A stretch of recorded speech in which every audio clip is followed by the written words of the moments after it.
بسم الله والصلاة والسلام على رسول الله. السلام عليكم ورحمة الله تعالى وبركاته. كنتمنى تكونوا على خير وبخير وانتم كتشاهدوا هذا الفيديو.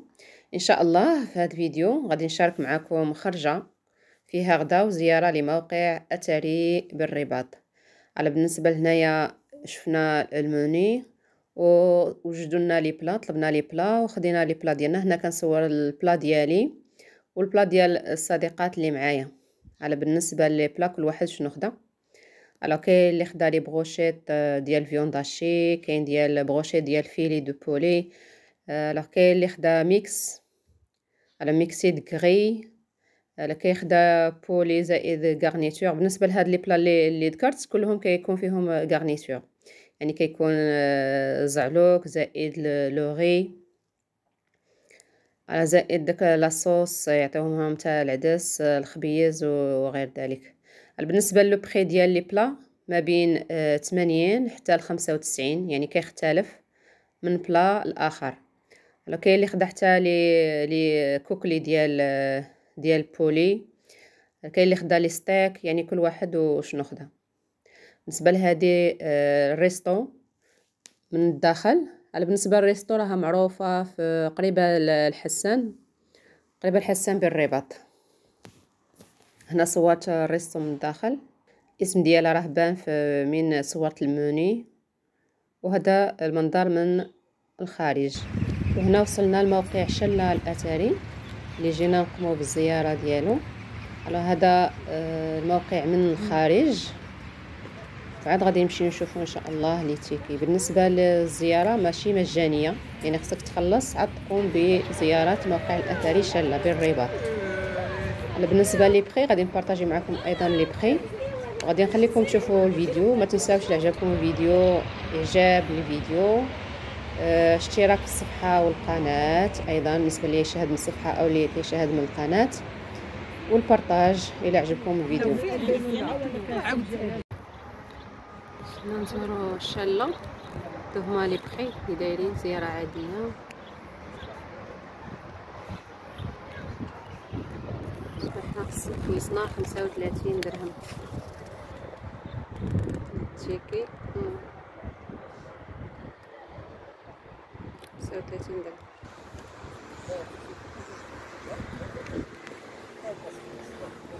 هذه الدخلة.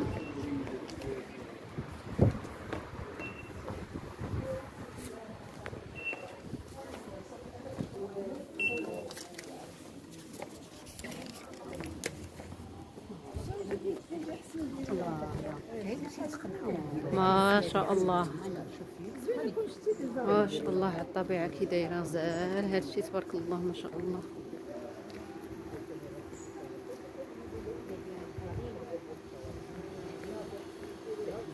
مدينة قديمة، مجمع عناية، حديقة الأبراج.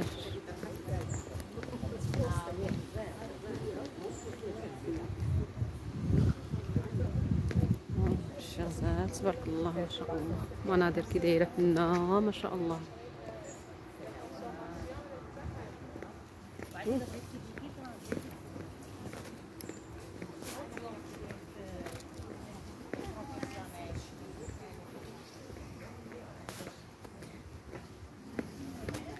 بالنسبة لهذا المكان شلة الرباط، غير بالنسبة للدخول ماشي بالمجان.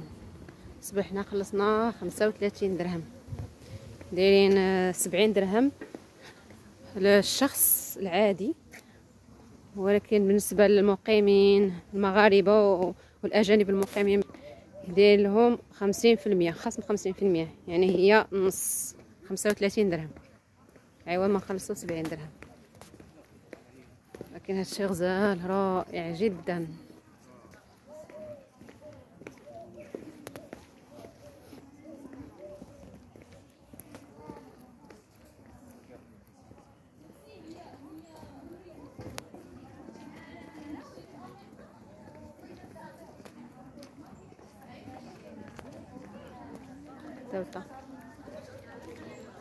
إطلالة بانورامية مشهد الحضاري التاريخي الرباط، مدينة سلة القديمة وجمعانية هذه في الرقراق.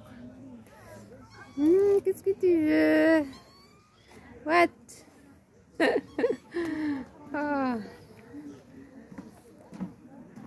إطلالة بانورامية رائعة جدا. ديري هنا هذا ديال الزاج، هاد الإطلالة غزالة ما شاء الله. واو مناظر رائعة.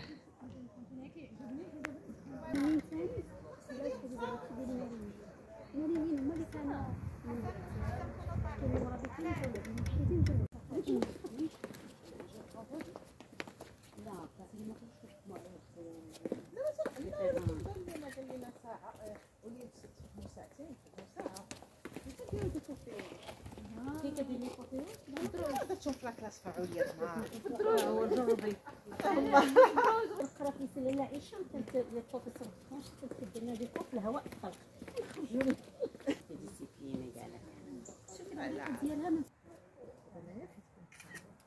شوفي سبحان الله هاد الورقه كيما الشجر الطعام الرحيب.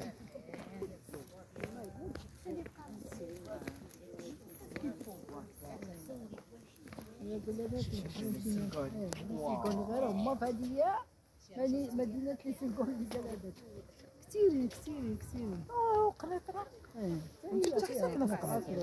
لا سيكون ليني ديالهم فوق السمعة. يمكن ندخل هو اللي صافي. فريدة حيت سويسي فينا عافاك المصورة ديالنا كتفينا حتى هاد النهار خصنا نديرو التصويرة كاملين في هاد البلايصة.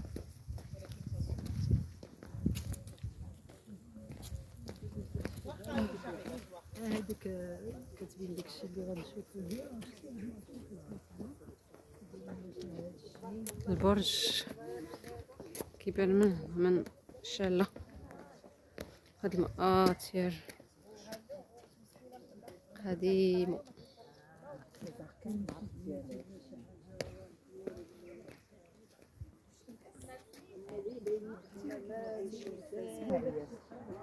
جميله.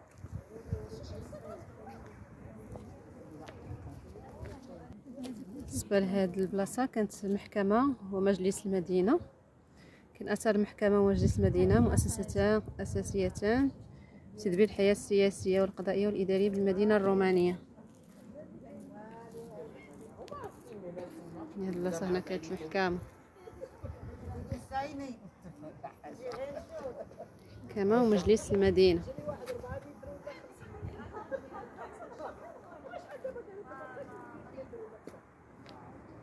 وهاب فيما نفتح لي غير تخوتي ولا تخلص ندير كنربح 500 هذا البرج ديال الرباط كيبان من هاد البارتي هذه.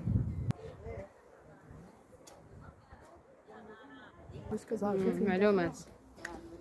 هذا المجمع ماريني. يتكون المجمع الماريني من مجموعة من الوحدات المعمارية فيها مسجد أبو يوسف يعقوب والمدرسة والمقبرة المارينية والحمام. ندخل نشوفو في هاد لابارتي.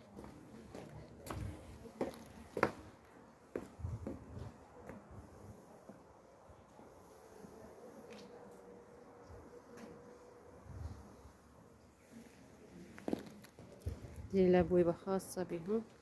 هذا المدخل. هذا مسجد ابو يوسف. هذا هو الباب ديالو.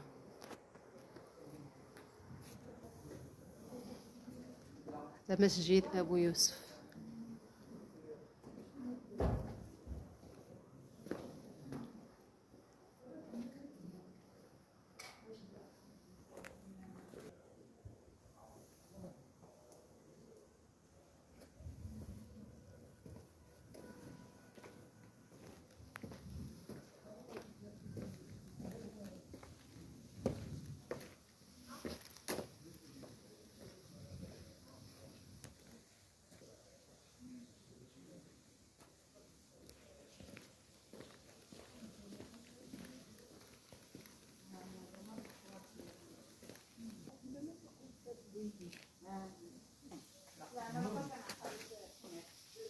لا لي زومبي هذاك النون بحال شي سميتهم غويرات، وملي كتبداي تربي البيض مسلوق عاد كيبداو يخرجوا. دونك ما وراه ماشي حنا لي زونغي هذوك النون. بالنسبه لهاد البلاصه هذا السهريج كاين فيه النون وكيبقاو كيرميو عليه الفلوس. هنا كيبان فلوس في لوفون ديال السهريج. صافي بقى بالي مع دوك كل سنه تقصنا شحال هذه بقينا نجيو. انا قلت لك انا ما قدرتش.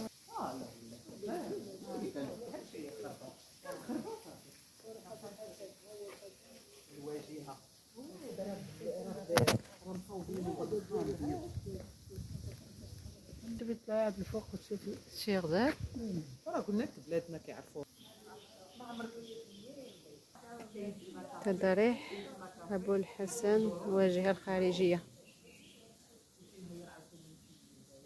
واجهة الجنوبية لضريح السلطان أبي الحسن.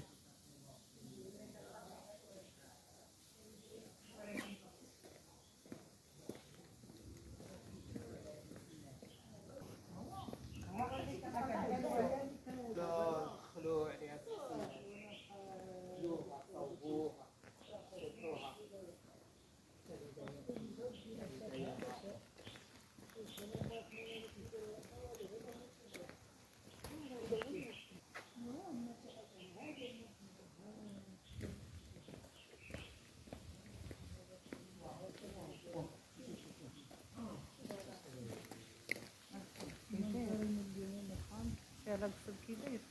دابا هذا ولا هذا هو اللي ولا دابا باسكو كيغطي ما خلاتنيش نديرو.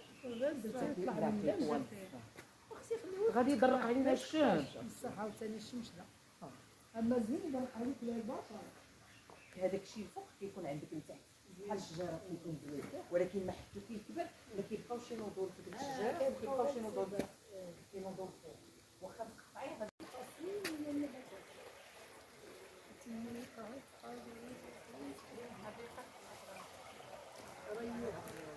ابرج 80 ديال البلون.